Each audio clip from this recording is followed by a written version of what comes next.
안녕하세요. 사람과 과학이 만나는 시간, 사과나무의 진행을 맡은 저는 유시연입니다. 자연은 인간의 스승이다 라는 말 혹시 들어보셨습니까? 네. 이쪽에 계신 분들은 많이 들어보신 것 같네요. 그렇죠. 우리가 자연으로부터 배우는 것이 참 많습니다. 맨 처음에 비행기를 발명할 때도요, 새가 어떻게 나는지를 보고 연구를 해서 만들기 시작했다고 하고요. 그 유선형의 배의 모습도 물고기의 모습을 본따서 만든 거라고 하죠. 이 자연을 연구하는 과학자들이 굉장히 많다고 하는데요. 오늘 그중 한 분을 모셔서 여러분들과 이야기를 나눠보도록 하겠습니다. 오늘 강연을 맡아주실 차국헌 교수님 큰 박수로 맞도록 하겠습니다.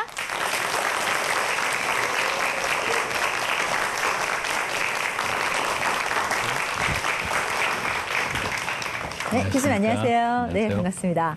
자, 자연을 연구하는 과학자 중에 한 분입니다. 근데 제가 교수님 뭘 연구하시나 하고 알아봤더니요. 연꽃잎, 도마뱀 발바닥, 전복 껍질 이런 거 어떻게 연구하시는 건가요?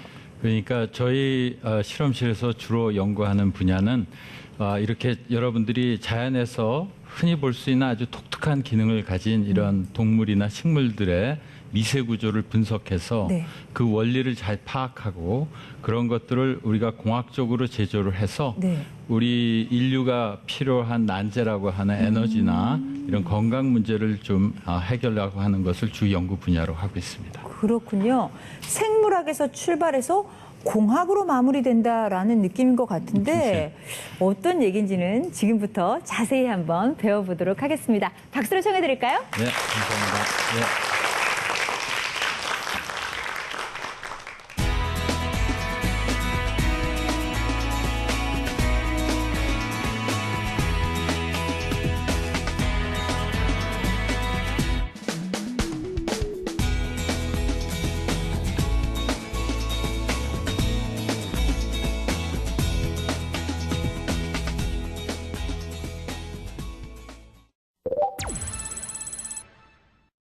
제가 오늘 여러분들한테 오늘 강연을 해드릴 내용은 일종의 자연모사 내지는 생체 모방이 되겠습니다.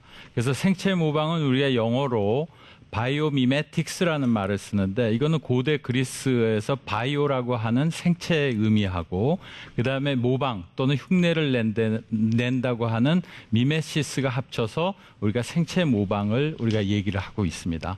그래서 이러한 생체 모방이란 단어는 이런 전문 용어로서 1970년대서부터 이제 사용을 시작했다고 하지만 우리가 생체 모방을 하는 것은 사람들이 호기심이 많기 때문에 아주 옛날에 원시시대 때서부터 이러한 것들을 우리가 응용을 하면 좋겠다는 생각을 해서 이런 것들을 갖다 호기심을 갖고 연구를 하게 되었습니다. 아까 사회자께서 말씀을 해주신 대로 우리가 첫 번째 예를 든다면 우리가 새가 땅바닥에서 날아올라서 활강을 하고 그 다음에 다시 땅바닥에 이렇게 내려오는 것을 가지고 우리가 항공기를 만든 것처럼 아주 오래전서부터 사람들은 이런 새가 날르는 것부터 이것을 어떻게 우리가 유사하게 한번 만들 수 있을까 하는 연구를 많이 했습니다. 그래서 보시면 이런 연구도 1500년대 여러분들이 잘 아시는 예술가이자 천재과학자라고 하는 레오나르도 다빈치라는 분이 여러분들이 여기 옆에서 보시는 바와 같이 날트리라는 것을 디자인해서 비행기의 첫 번째 모형을 만들었고 이것을 기초로 1900년대 초에 이 라이트 형제가 이제 오랫동안 이제 하늘을 날 수 있는 이렇게 독수리가 활강하는 것을 보고 이러한 비행기를 만들었고 이런 것들이 점차 발전해서 여러분들 최근에 보시는 바와 같이 아주 큰 대형 항공기하고 굉장히 빠르게 달리는 이런 전투기를 만들 수가 있게 되겠습니다. 그래서 사람들은 이렇게 큰 이러한 새가 날르는 것에부터 큰 규모의 이러한 생체 이렇게 동식물을 갖다가 모사하는 것도 했을 뿐만 아니라 그 다음에 이것을 보게 되면 두 번째 예를 하나를 드리면 이제 벨크로에 대해서 말씀을 드리겠습니다. 이 벨크로 이 사진에서 보는 것 같이 여기 옆 앞에 있는 이 과학자는 그 스위스에 있는 드 메스트랄이라고 하는 엔지니어인데 이 엔지니어가 어느 날 알프스의 사냥개를 데리고 이제 사냥 그 여행을 갔는데 이 사냥개의 털에 여러분들이 많이 요새 저 자연에 나가서 보시는 도깨비 풀이 하나 가득 붙어 있는 걸 갖다가 보고 이 엔지니어 분이 관심이 있어갖고 현미경으로 요 도깨비 풀을 보니까 요 사진에 나와 있는 것처럼 요 도깨비 풀이 갈고리 모양으로 돼 있다는 걸 갖다가 알게 되었습니다. 그래서 이 엔지니어는 호기심이 있어서 이 갈고리가 우리 옷이나 이런 동물의 털에 잘 붙는 것을 알고 이 사람은 이것을 섬유로 이런 갈고리를 갖다가 만들어서 회사를 1945년에 해서 엄청나게 돈을 벌었는데 1년에 무려 5만 5천 킬로미터의 이 벨크로를 만들어서 굉장히 여러분들이 아주 간단하게 관찰한 데서 큰 돈을 번 대표적인 엔지니어가 되겠습니다. 그래서 이런 것들이 최근에는 여러분들이 아시는 신발이나 심지어는 우주복에 있는 이 여러분들이 옷을 쉽게 닫았다가 벗었다가 입을 수 있는 이러한 벨크로가 아주 유용하게 된 것이 아주 간단한 아이디어에서 시작한 거라고 보실 수가 있겠습니다. 그 다음에 이제 이러한 구조들을 큰 구조에서부터 아주 작은 구조까지 내려가서 보면 제가 몇 가지 예를 드리도록 하겠습니다. 한 가지에는 여기 왼쪽에서 보시는 바와 같이 맨 왼쪽에 있는 것들은 이 모래 사막에 있는 딱정벌레가 되겠습니다. 이 모래 사막은 아주 건조한 그 기후 때문에 물이 거의 없어요. 그렇지만 딱정벌레가 살려면 아주 최소한의 물이 필요한데 이 딱정벌레는 수백만 년 동안에 자기가 살아나기 위해서 딱정벌레 표면에 여러분들이 물을 갖다가 이슬이 맺히면 물을 모을 수 있는 이러한 기작을 가지고 있어서 아침 새벽에 이슬이 있을 때 이 딱정벌레 엉덩이를 갖다가 이렇게 기울이면 이 물들이 모여서 여러분들 입속에 한 모금만 하면 며칠을 살 수 있다고 합니다. 그 다음에 옆에 있는 연꽃잎은 여러분들이 잘 아시겠지만 물이 전혀 적셔지지 않는 초소수성의 표면이라는 걸 알 수 있고 이러한 모포 나비 같은 것들도 여러분들이 보시면 어떤 염료가 있는 아름다운 색깔이라고 보지만 이건 염료가 전혀 없는 이 날개 자체의 어떤 나노 구조가 아주 독특한 빛만 여러분들이 나타나게 할 수 있는 아주 독특한 구조들을 가지고 있습니다. 그래서 그 외에도 여러분들이 거미줄도 아주 독특한 구조를 가지고 있고 그 다음에 여러분들이 물 위를 걸어 다니는 데는 소금쟁이의 발도 여러분들이 최근에는 이런 전자현미경이나 아니면은 이런 원자힘 현미경들이 개발이 돼서 자세히 보면 이 물 위에 왜 이 소금쟁이가 잘 걸어 다니는 것을 알 수가 있습니다. 그래서 이런 것들을 가지고 우리가 공학적으로 이제 앞으로 많이 응용을 할 수 있는 그러한 기반이 된다고 볼 수가 있겠습니다.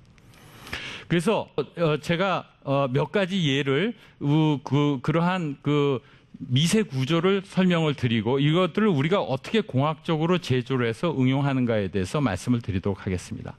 그래서 첫 번째는 아까 말씀드린 이런 사막에서 살아남는 딱정벌레를 여기 보시는 바와 같이 이것을 보시면 이 표면에는 오른쪽에 전자 현미경 사진에서 보시는 것 같이 어떤 이게 골과 이렇게 높낮이가 있는데 이 높은 부분에는 물을 좋아하는 표면이 있고 그 낮은 부분에는 물을 싫어하는 왁스 같은 것들로 덮여 있기 때문에 이러한 이 딱정벌레가 아침에 이슬이 새며 엉덩이를 이렇게 들면 물이 이 높은 부분에 물을 좋아하는 표면에서 응축이 돼서 생겨서 이것들이 엉덩이를 갖다가 올리면 물들이 이러한 그 밑에 있는 물을 싫어하는 표면을 떠나서 물이 흘러가지고 입속으로 자동으로 들어가서 한 모금만 먹어도 며칠을 사는 겁니다.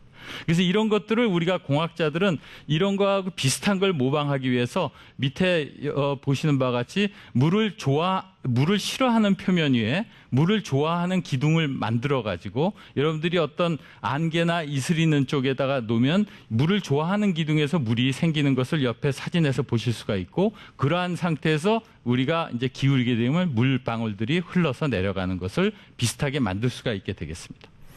두 번째는 여러분들이 여기 사진에서 보시는 바와 같이 이 연꽃잎은 아까 저기 보시는 바와 같이 물방울을 그렇게 많이 흘려도 전혀 젖지 않고 이렇게 흘러내리게 됩니다. 그래서 이것도 역시 전자현미경으로 보면 여기 밑에 사진에서 보시는 바와 같이 마이크론 사이즈의 큰 파티클이 있게 되겠고 입자가 있게 되겠고 그것을 다시 확대해서 보면 마이크론 사이즈의 입자에 나노 사이즈의 입자들이 아주 도돌도돌 이렇게 붙어 있는 걸 볼 수가 있습니다. 그래서 이러한 구조들을 가지고 우리가 보게 되면 이 초소수성 서피스는 다양한 길이를 가지고 있게 되는데, 이러한 물방울 같은 거를 떨어뜨리게 되면 이러한 표면에 있는 이런 먼지 같은 것들을 아주 쉽게 해서 우리가 소위 얘기해서 셀프 클리닝 서피스를 만들게 되고, 그 밑에 사진에서 보시는 바와 같이 진흙탕물을 던지게 되면 여러분들이 이런 연꽃을 모방한 이런 코팅은 진흙탕물이 전혀 적게 되지 않는 이러한 특수한 코팅 물질을 개발할 수 있게 되는 것입니다.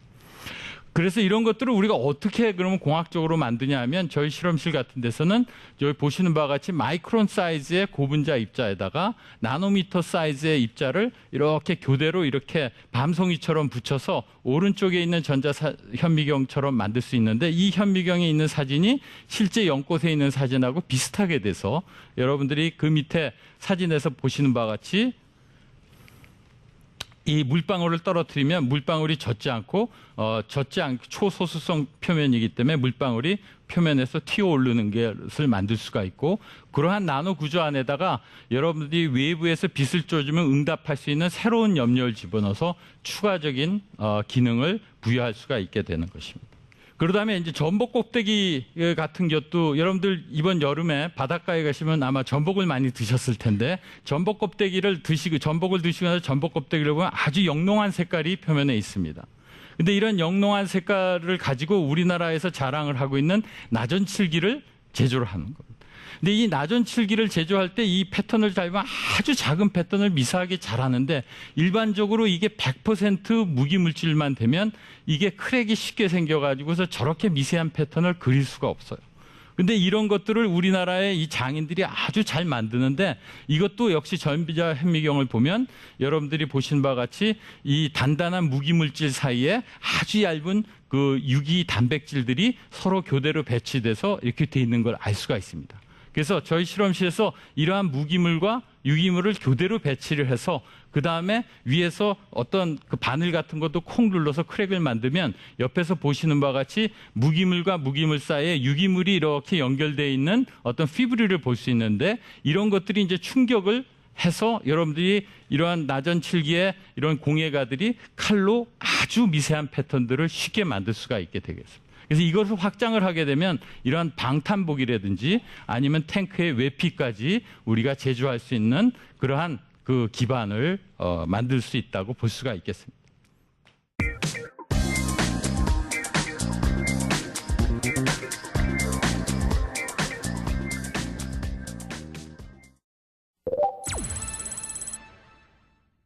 지금까지 말씀드린 이런 자연에서 볼 수 있는 여러 가지 생체 조직들을 보면 여러 가지 면이 공통점이 있는데, 처음에 보시기에는 굉장히 복잡하지만 이것들을 잘 보면 특히 몇 가지 공통점이 있는데, 하나는 어떤 기능을 발현하기 위해서 유기물질하고 무기물질이 잘 조합화 또는 복합화가 되어 있다는 걸 아실 수가 있고, 그다음에 이런 것들이 어떤 기능을 발현하기 위해서 한 가지 방향으로 잘 배양이 되어 있고, 아까 연꽃잎에서 보시는 바와 같이 마이크론 사이즈나 나노 사이즈들이 병행해서 이렇게 잘 배열이 되어 있다는 것입니다.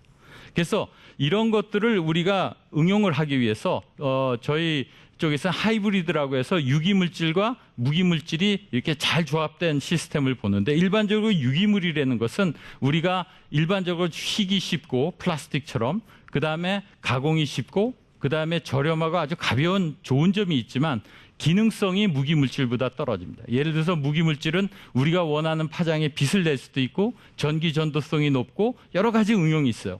그래서 우리가 원하는 건 두 가지 좋은 점을 다 하나의 물질에 만들고 싶은 거예요. 그래서 이런 것들을 하기 위해서 우리가 하이브리드라고 해서 이런 걸 잘 분산해야 되는데, 여러분들이 이제 스파이더맨에서 보시는 바와 같이 저 사진 작가인 피터 파커가 예를 들어 가지고서 우리가 거미 수트를 입게 되면 그 스파이더맨이 되면서 굉장히 놀라운 이러한 기능을 가지고 있죠. 그래서 이러한 무기물과 같은 양자점이 고분자하고 잘 섞여서 이 양자점 주에 고분자의 옷을 잘 입으면 우리가 굉장히 유용하게 쓸 수 있는 예가 되겠습니다.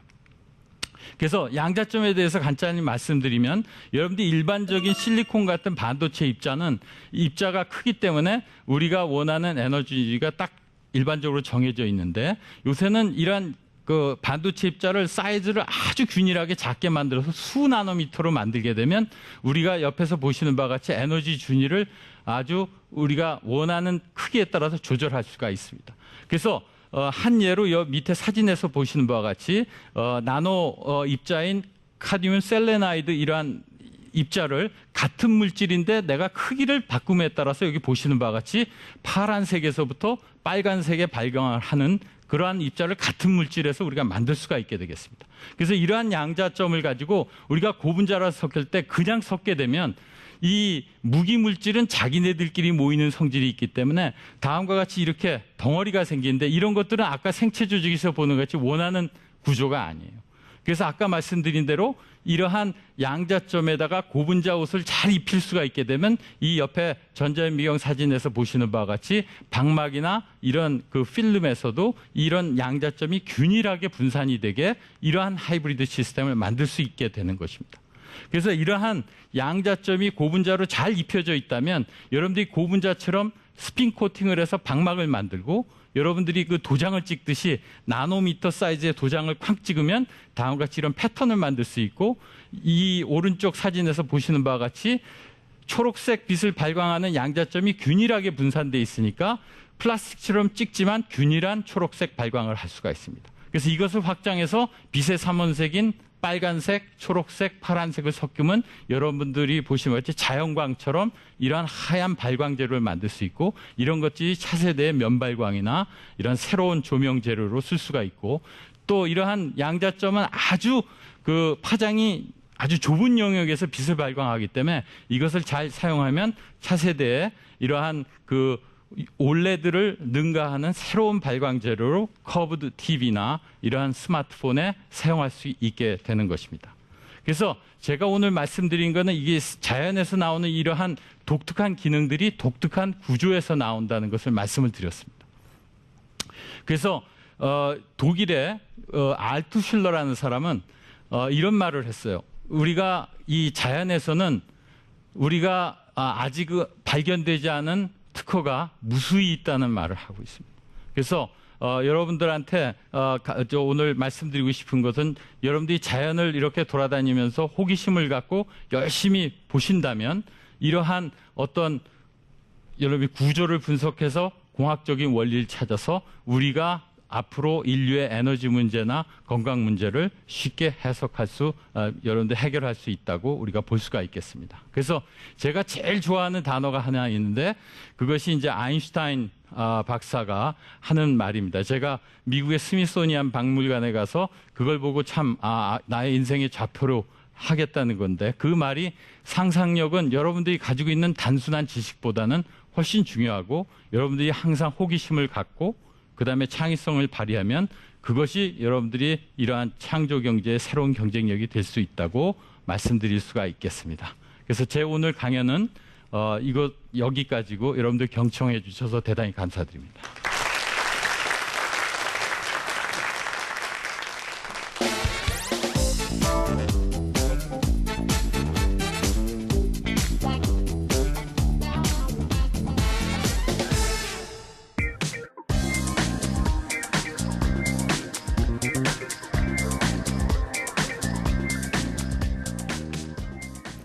강연을 듣고 나니까 교수님께서 왜 연꽃잎을 연구하시고 전복 껍질을 연구하시는지 알게 됐습니다.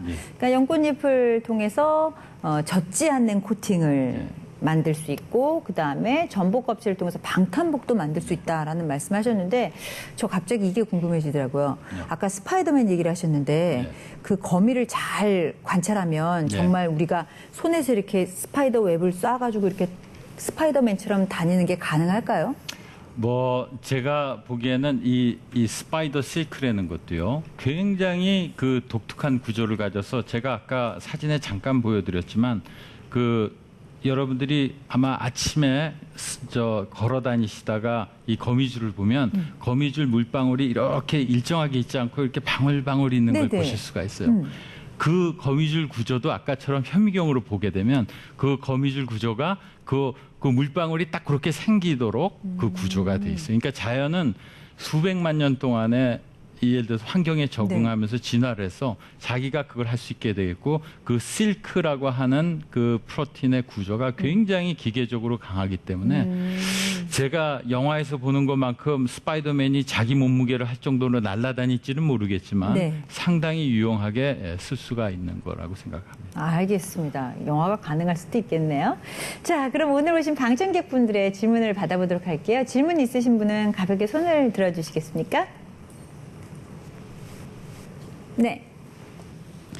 얘기 들으면서 왜 여름에 자동차를 타면 예. 앞유리 열을 받아서 덥잖아요. 예. 실내 온도가 올라간단 말이에요. 예. 근데 지금 제가 생각하는 게 뱀이 몸이 좀 차갑잖아요. 예.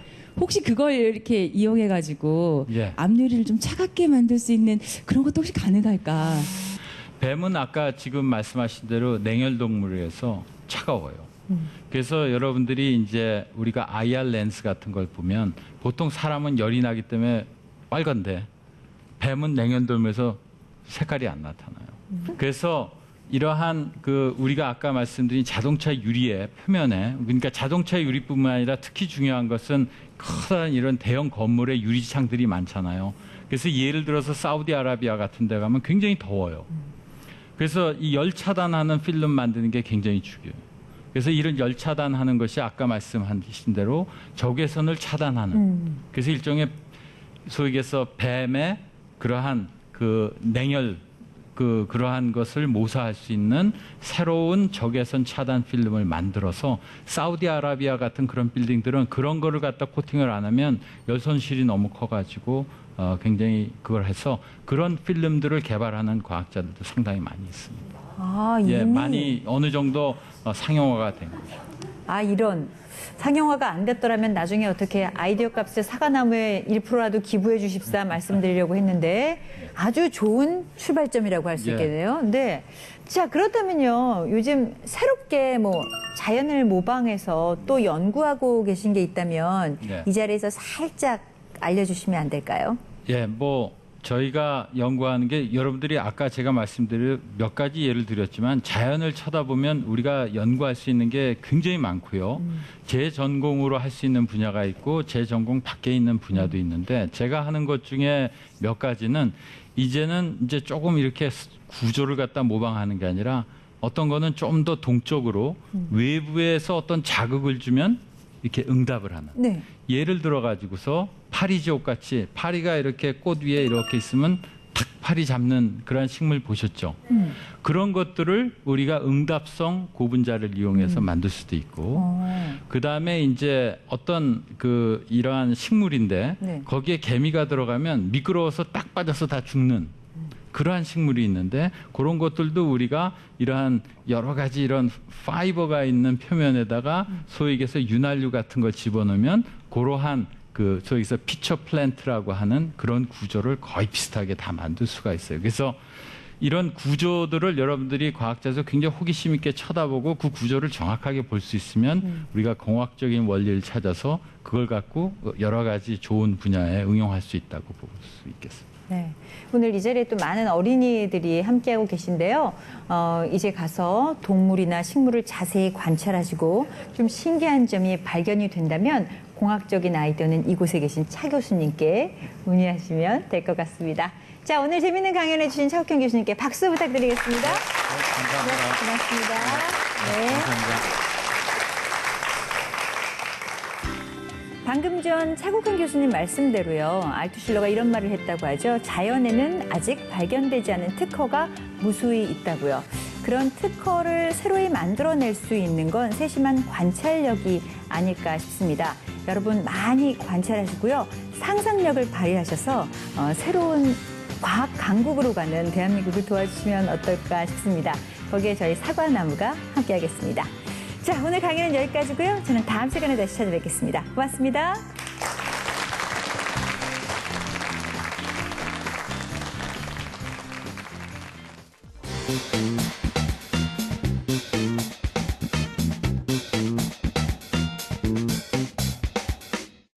Thank you.